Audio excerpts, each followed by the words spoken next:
Welcome from where we left last time.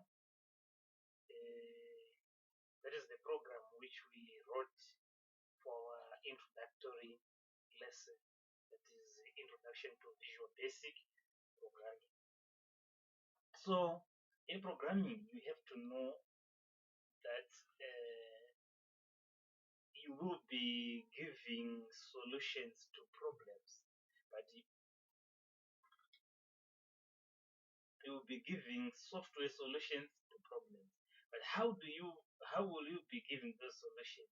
You will be using building blocks, which you must know in any programming language. The building blocks remains the same. So they are the ones which we are going to talk about, those building blocks. So we have three main building blocks which must be known by anyone who intends to become a programmer, by anyone who has got the intention of becoming a developer. Should know those three building blocks. These building blocks are as follows. The first one is called symbol sequence, and the second one is called decision making, and the last one is called repetition, looping, or iteration. So we'll discuss each building block and we move from one building block to the other. Right. The first one, that is the symbol sequence, is the one which we demonstrated on our program. It states that we will be having statements following one another, and there is an order which must be observed. Take for instance, someone wants to visit his or her relative. Probably the person needs to prepare the visit, and after preparing the visit, then the person will go for the visit. So let's say the person is now describing to us the events which took place when he or she was preparing, or when he or she in fact, she is describing the occurrence of the event from preparation until he or she performed the visit. So there are events which must come first when he or she is describing. There are events which should come last. Not like she will start by saying, then I took off. And when she described, then he encounter the statement that I started I started to take I took a bath, I did ABC. It's like we have been told that the person took off. Then after we are being told that the person is now taking a bath, there is no order there. So it means there is no sequence. So sequence tells us that what comes first must come first. What comes last should come last. Let's come back or go back to programming. Like the program which we wrote last time. It was the program to accept two numbers. Then after accepting those two numbers, the program was to perform addition on the numbers. So as a programmer, if you start by displaying before accepting the numbers, or if you start by adding before accepting the numbers, it means that you have broken the rule of sequence. You did not follow the sequence because first the user should enter the numbers, then the numbers must be added, then the numbers must be displayed. That's the correct sequence. So it sounds very simple, it sounds very straightforward, but people end up, in most cases, that's where people get it wrong in programming. They fail to follow the sequence. They will say, what you have told me is not performing what I want, not knowing that they are breaking the rule of sequence. So this sequence is very important. You should know it. That's the first building block. We don't have a specific construct like the other building blocks, because the other building blocks will be having a construct which we will use for us to build our programs. So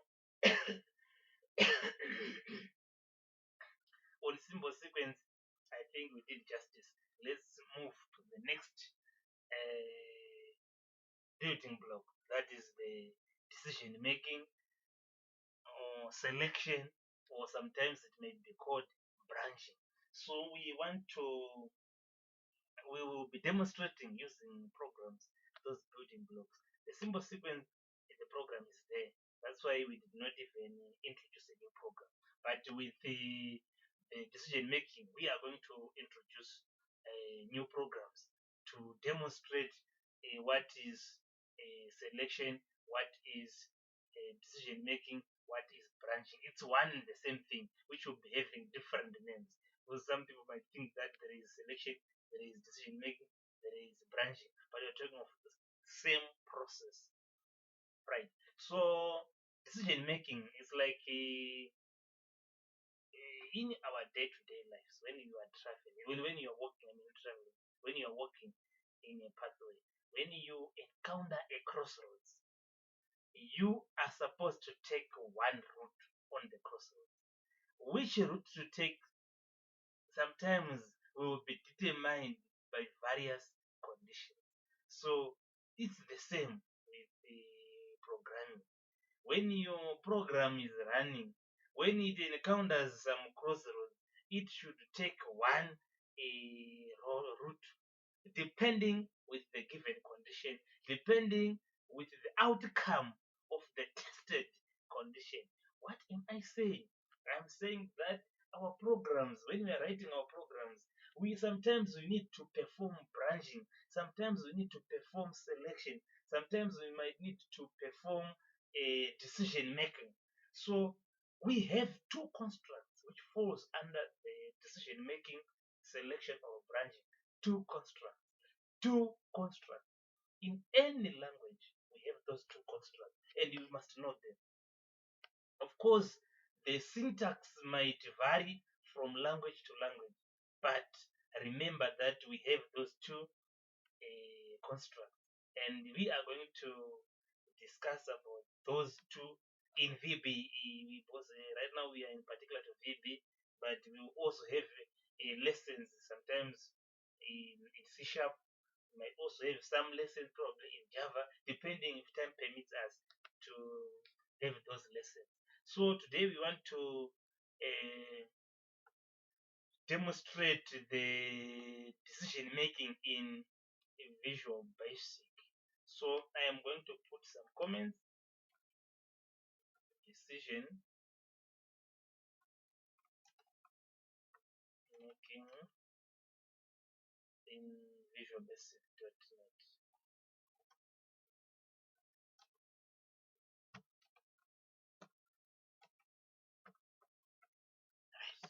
So I said we have two constructs which falls under this decision. The constructs are, we have the if statement and the select case if we are in Visual Basic.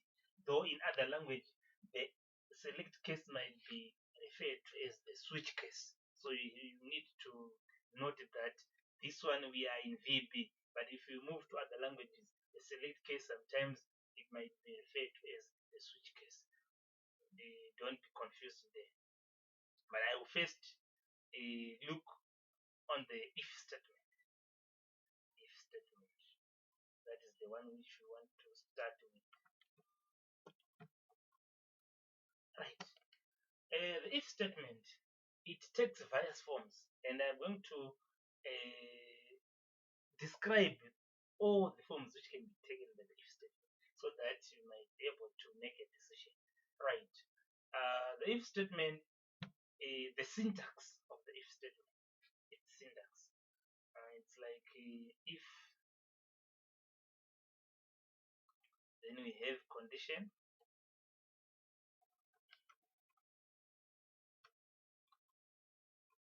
then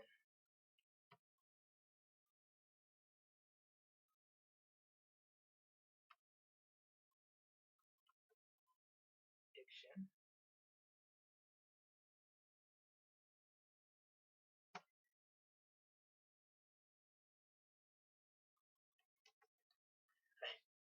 this is that's the syntax, this first form of the if statement. The syntax of the first form of the if statement. We have the if, condition, then action, and if. Now we want to describe the syntax of this if statement. Let me enlarge so that it's too big. Let me put it on 150. Right. This if is a reserved word. The moment we put it, a reserved word is any word, any keyword which has got a special meaning to the compiler. So if once we write the if, that is if, the compiler knows that the programmer is starting a decision making, and it knows that what comes after this if must be a condition. So if is a condition, is a reserved word, I mean to say. Then is also a reserved word, and if is also a reserved word. Right. So they've got a special meaning to the compiler. They are known. That's why we say that we have constructs. The construct, which is well defined by Visual Basic, it is well defined in Visual Basic. Right. So now let's go back to the condition. The condition now, this one is a Boolean expression. A Boolean expression, we mean a statement that when evaluated, it will yield either true or false. That is a Boolean expression. So that's the condition. So what are we saying? We are saying that the statement which we are referring to be our condition must be a Boolean expression, must yield to either true or false when it is evaluated. So we don't want anything which cannot yield to either true or false on that between if and then. Whatever comes between if and then must be a statement that when evaluated, the result must be either true or false. Then we will say that our syntax is correct. Then from there we have the action. The action, it refers to a list of statements, a list of legal statements. By legal statements, we mean those statements which will be obeying rules and regulations that govern the communication in Visual Basic.NET. Those are legal statements. Any language has got rules and regulations, just like English has got rules and regulations. Even Shona has got rules and regulations. Even Dewele has got rules and regulations, which must be followed when communication is to be what? Is to be carried. If we are to communicate, if we are to perform communication, we must observe the rules and regulations which govern communication. This is the same when we are programming. So we are saying on the action, we are referring to statements, legal statements in Visual Basic, statements that obeys the rules and regulations for the arrangement of symbols in Visual Basic.NET. That's a constituted action or action. So what actually takes place, or what will be done by this construct? Because we should know. Because when you are writing your program, you should know that I want to achieve this. So because I want to achieve this, I should achieve it in this manner. So you should understand this if statement. The if, I said it's a reserved word. Condition used true or false, then it's a reserved word which indicates that we have reached the end of the condition. Action, I told you that the list of statements, legal statements, VB, and if, that's the termination of the what? Of the if statement. So what actually transpires? The action will be performed only if the condition is true. That's the branching now. So this action will be performed upon only and if only the condition is true. Because we say that this condition is a Boolean expression that can yield to either true or false when it is evaluated. So when the condition is being evaluated and the result is true, the action will be performed. When the condition is evaluated and when the statement is evaluated and the result becomes false, the action won't be carried out. You have to know that's where the branching is. So this is the first form of the if statement, which will be having a condition and one action. So we want to demonstrate it with a code. Was just talking. People might think that we are talking something not from this world. We might think that we are talking something not of this world. So we want to demonstrate this using a program. We obviously we need to have a question which you might try to answer. Then was programming is like you are giving a solution to a given problem. So the question will be the what? The problem. Then you want to give the solution to that program, to that given question, I mean to say. So a question might come, let's say, write a program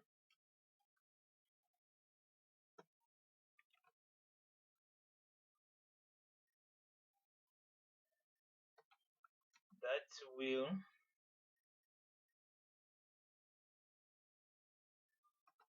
accept a whole number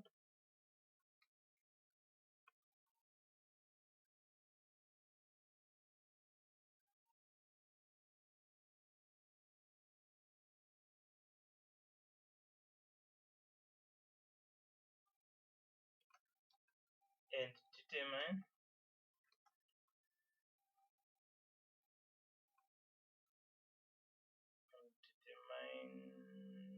determined and determine whether the number is greater than 0.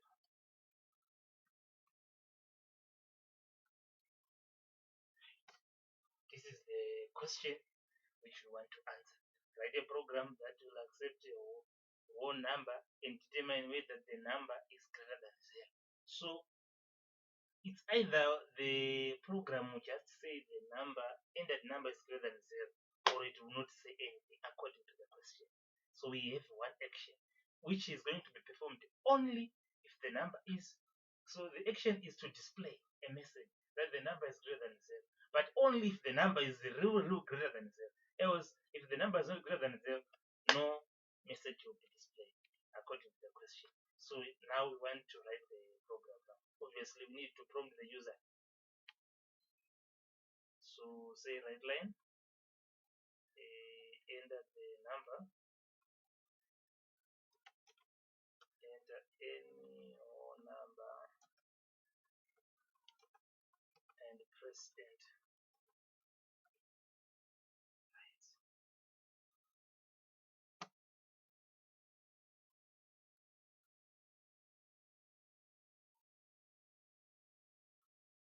Then we read the number.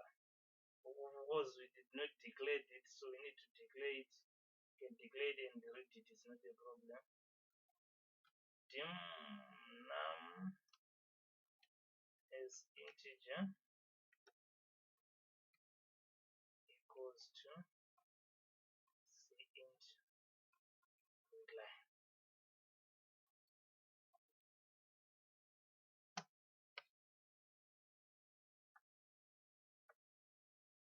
Right. Now we want to make the decision. Now we want to make the decision if, because we said we need the if. Let's say the decision is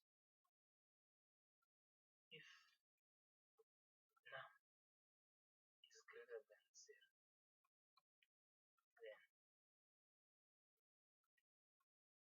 then you can even see that the reserved words are colored in blue, shows that those are reserved words.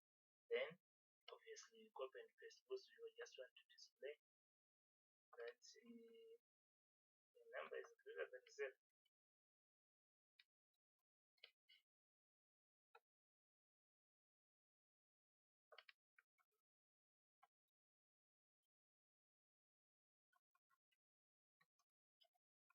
And the number is greater than 0. Like this. Our key is already there. We save. We run our program.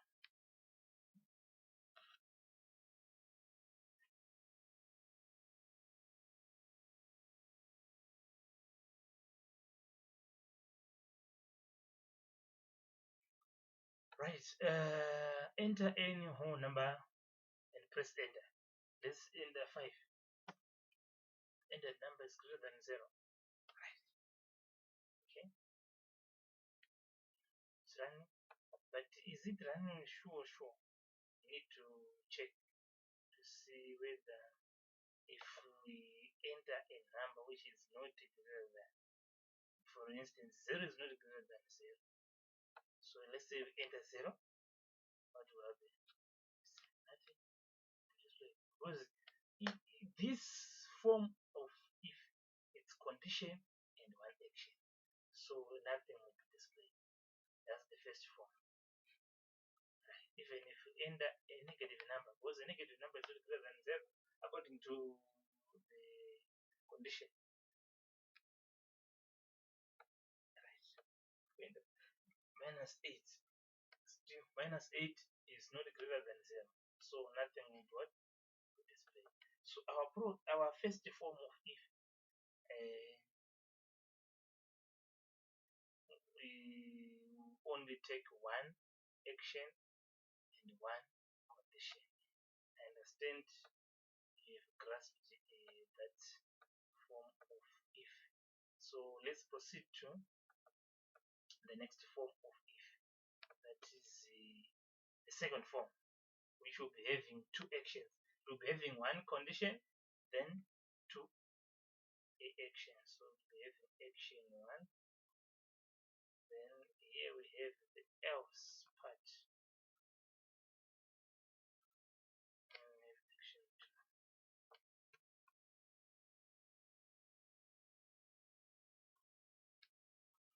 Right. So this is the second form of if. Sometimes we might want to, we might have two options. Like if this option is false, then the other option becomes true. If option A fails, then option B must be correct. If option B is wrong, option A must be sort of. So there are two actions which are to be performed, but basing on one condition. For instance, there is a newborn baby, then you are going there for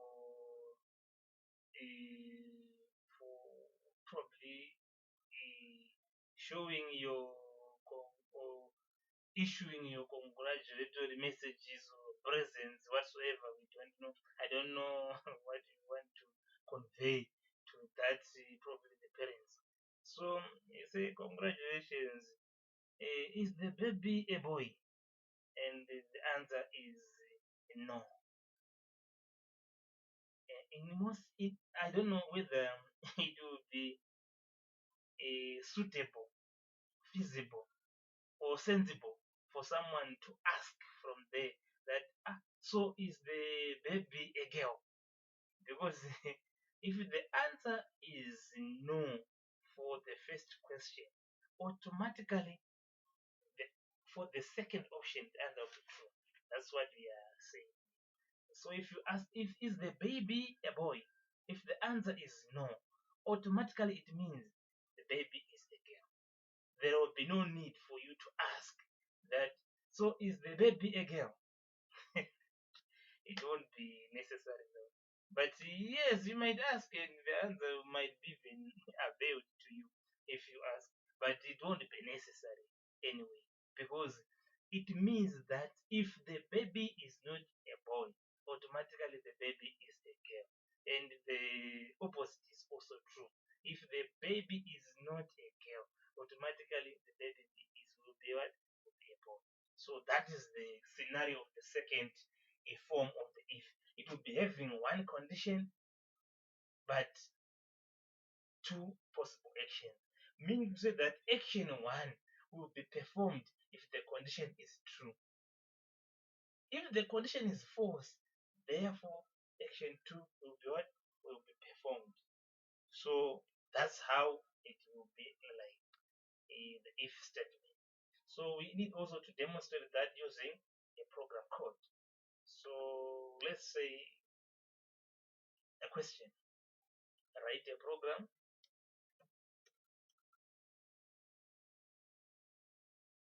Write a program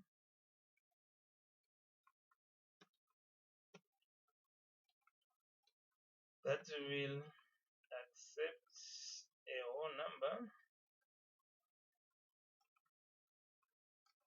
and determine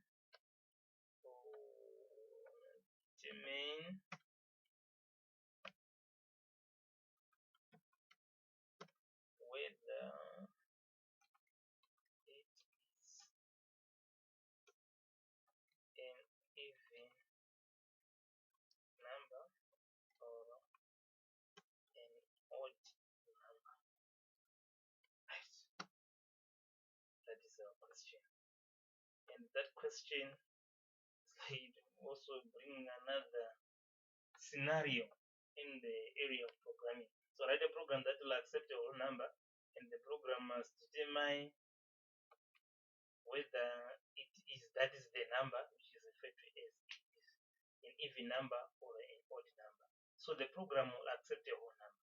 After accepting the whole number, the program will determine whether the number is an even number or an odd number. If I was to ask what is an even number, probably I would have different answers, which in most cases will be wrong, because most people would define an even number as any number when divided by 2, then it will not leave a remainder, which is completely wrong. An even number when divided by 2, it leaves a remainder, though the remainder is 0, but leaves a remainder. But people will say it the wrong way, which will make it very difficult to come up with a Boolean expression which we can use for us to determine that the number is even or not, because they fail to define what an even number is. Even what an even number, they will say it's any number divided by 2, it does not leave a remainder. That's wrong. An even number when divided by 2, the remainder is 0. That is the definition of an even number. Therefore, we can now be able to write a program that will accept a whole number. And this program is accepting the whole number. If you see, it's accepting the whole number from here, prompting and accepting there. Then what we want to change is this area, because now we want to divide the number by 2 and check whether the remainder is 0. So we have about 3 types of division. 3 types, yes. In VB we have 3 types of divisions. Those are operators. Of course, we might need a lesson on operators. We have that lesson on operators alone, so that you know, because programming, whatever we do, obviously we need to perform some operation. So we have the operators which performs the operation. So we will have a lesson on that. But let me just give you just a clue or just a hint on the division operators. I said we have 3. We have what you call the integer division. The integer division is like let me not start with the integer. Let me start with the floating point division. That is the one which is known by most people. That is the forward slash. So the forward slash is known for floating point division. It is used for floating point division. What do I mean by floating point division?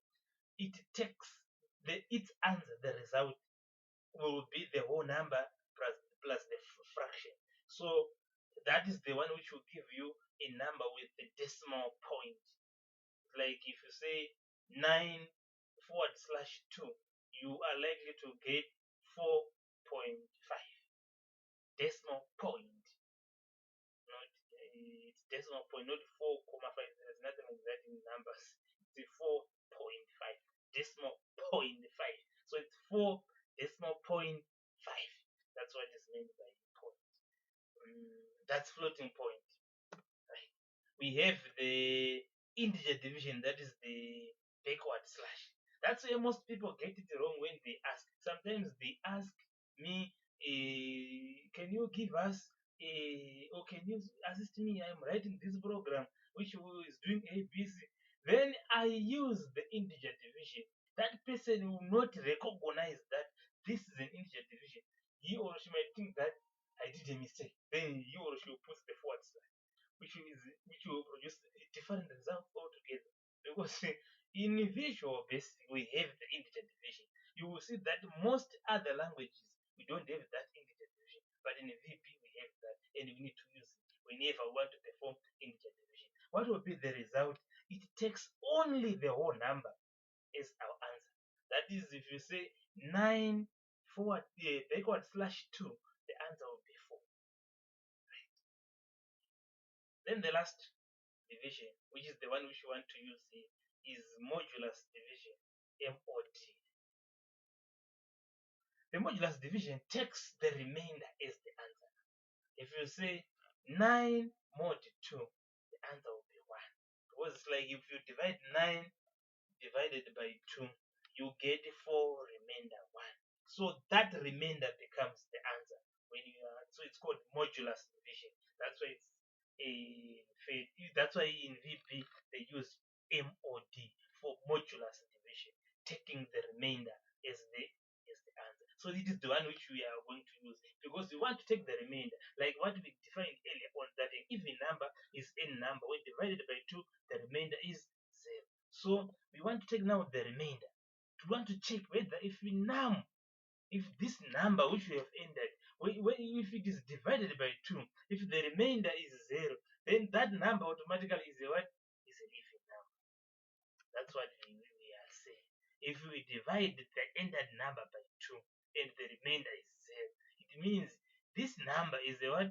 It's an even number. So we now change this statement so that it will point that this number is an even number. What is that number in this number? Right. Then we put the else now. Right. We take that statement, then we change even number to odd. Because if it's not even, then it means automatically it's what? It's odd number. So that's how the program will look like.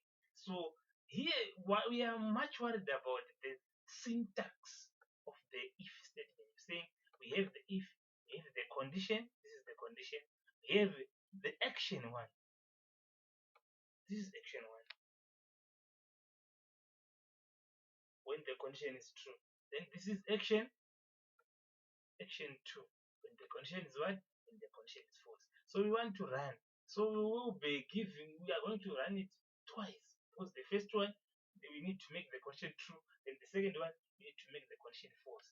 Then we'll see whether it is branching, whether our program is branching, whether our program is making decision, whether our program is making a selection. Right? Enter any number. Let's say we entered 8. It says 8 is an even number. Is this true? You want to check. If we run again to see.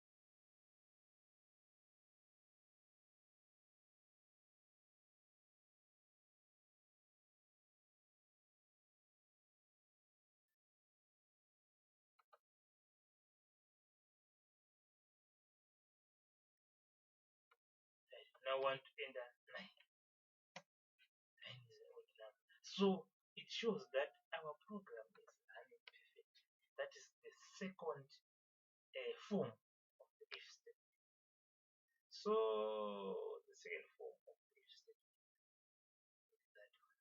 Now let us proceed to the last form of the if statement.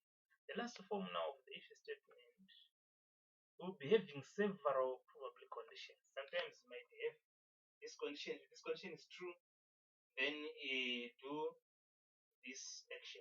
Else, you test the second condition. If the first condition is false, you go to test the second condition. You go to test the third condition. You go to test the fourth condition until you are left with probably, let's say, you have 4 actions. If you have 4 actions, obviously you need to test 3 conditions.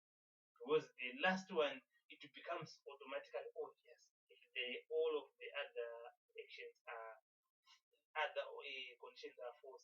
The last action must be automatic.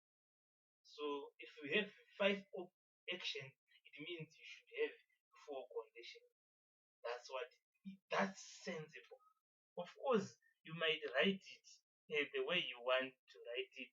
Like sometimes you might want to write it in a way that you will be having 5 conditions and 5 actions. Yes, it will run without any error, but sometimes it's not necessary. You're wasting time, you're wasting resources.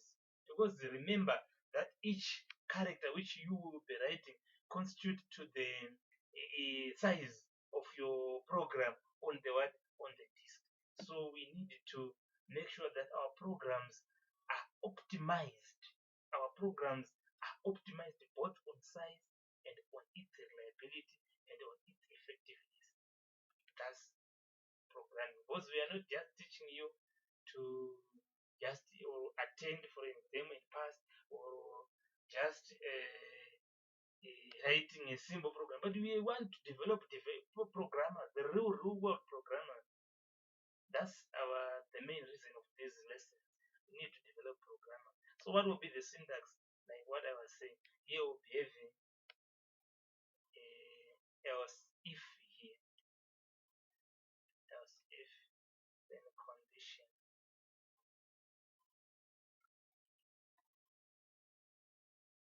condition, condition, condition 2, then action 2, then action 2. Probably else if,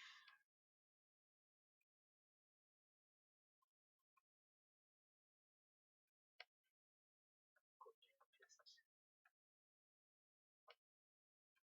That was programming, so to condition 3, then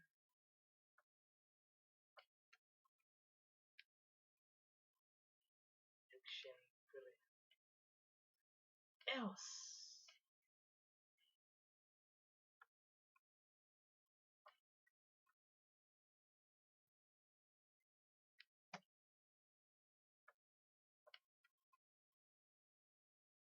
Action 4. Right.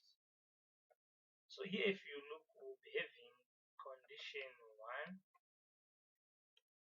condition 1, condition 2, condition 3.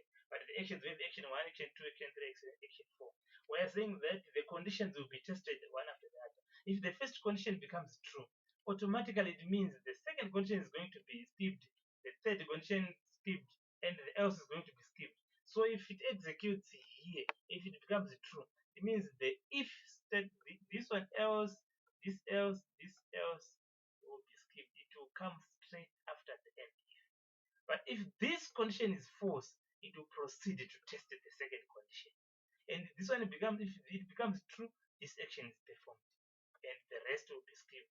It goes after the end, the line after end if. The same. If this one is false, the second condition, it means it will go to test the third condition. If it becomes true, action 3 is performed. And the else part end if is skipped. But if all the conditions are false, automatically action 4 will be performed. So that's how it works. And you have to know that it tests the condition 1 in this manner, like what it has been displayed. It starts because when it is building or executing, it starts by executing the topmost statement. So it starts from the top going down. That's when you will see that some people end up asking, that is the baby a boy? And then there is no. Then they will continue asking, so is the baby a girl? Because if you ask that is the baby boy, then there is no. No need for you to ask, to continue asking, is the baby a girl? Because if the baby is not a boy, automatically the baby is a girl. If the baby is not a boy, automatically the baby is a boy. That's what it means. So that's how the third form will be working, or that's how it works. So we also want to demonstrate with a running program, because whatever we are say, we should complement it with the programs. That's programming. Because programming is like martial arts. You learn it through doing, not through reading of books, even not through listening to my lessons. Like what? Yes, the lessons you might listen to them, but if you don't have a computer where you will be also writing your programs as I will be writing the program, then it will not make sense. It will not even impart the skills which I want you to acquire. You will not receive the skills which I want you to receive, because you only achieve it through doing. So we want to answer a question again. So we have to answer a question, which will say write a program that will accept a mark from the user, that will accept a mark from the user and determine grade.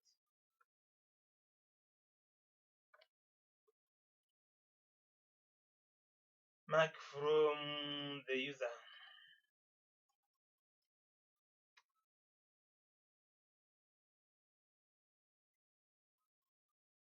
And determine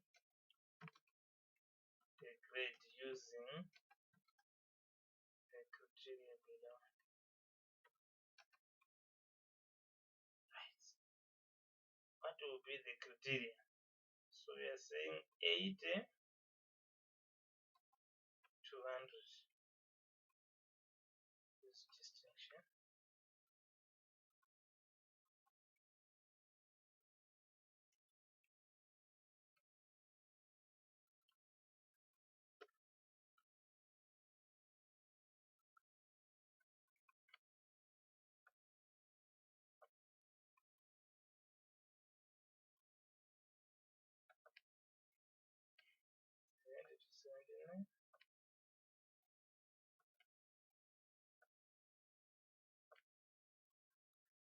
Merits.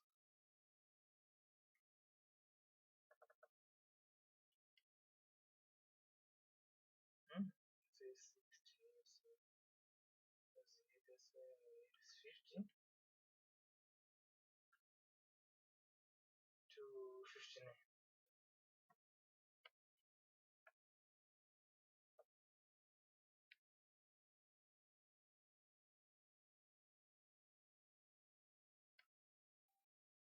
Plus 0.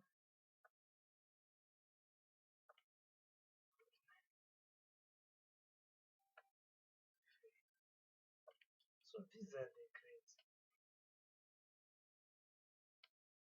Any other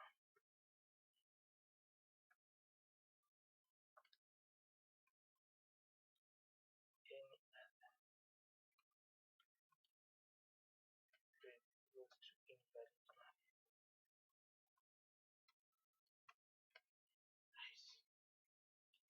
So was mark, someone might enter a minus, a negative mark, so it has to receive that invalid mark.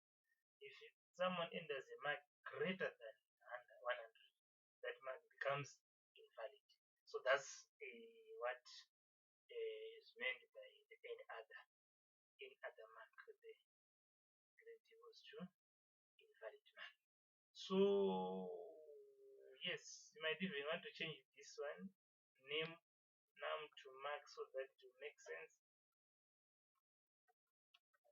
when you are reading your program. But still, it's not a big deal. So yes, what we are saying here, we want to change totally, completely on this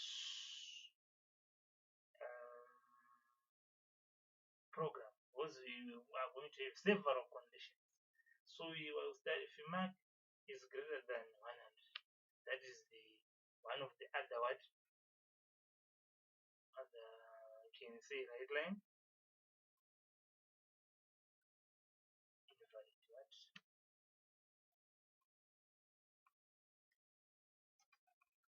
invalid mark. Else if mark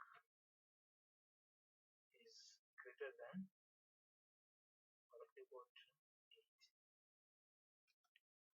Then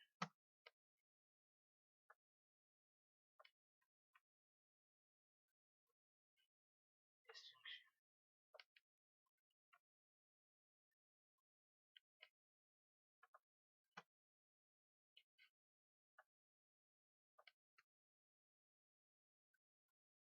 Because if mark is greater than 60,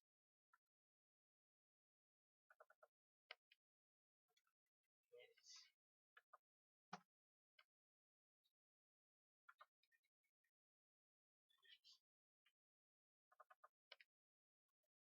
plus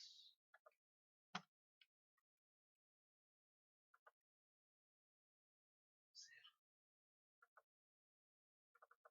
fail.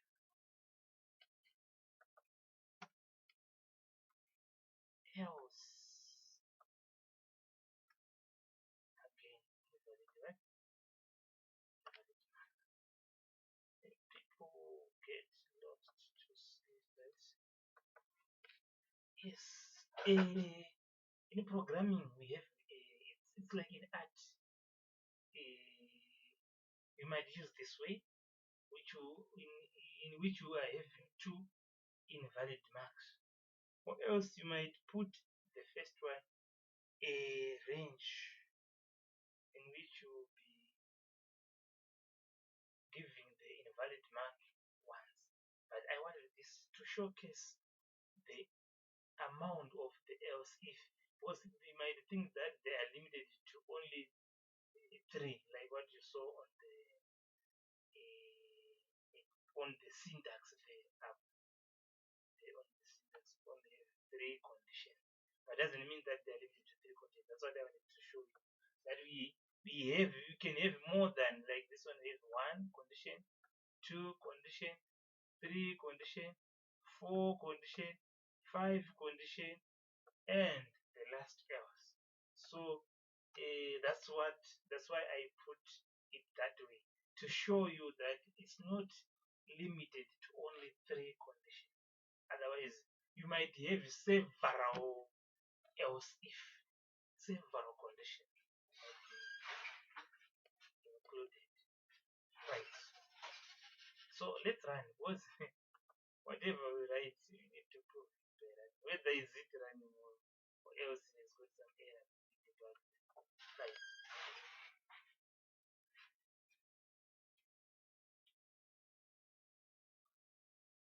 Please enter any one number and press enter. The instruction is totally wrong. We need to change. It's supposed to be enter any mark.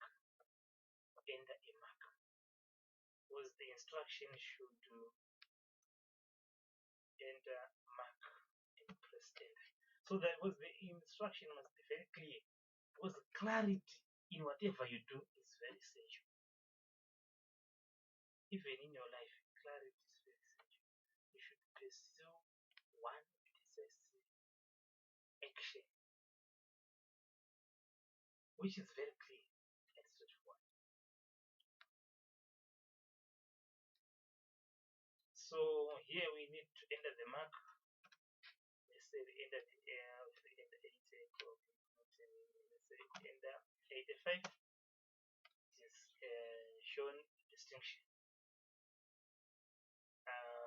Right, let's stop and we run again. Was the end at 85? Let's say we run the second time.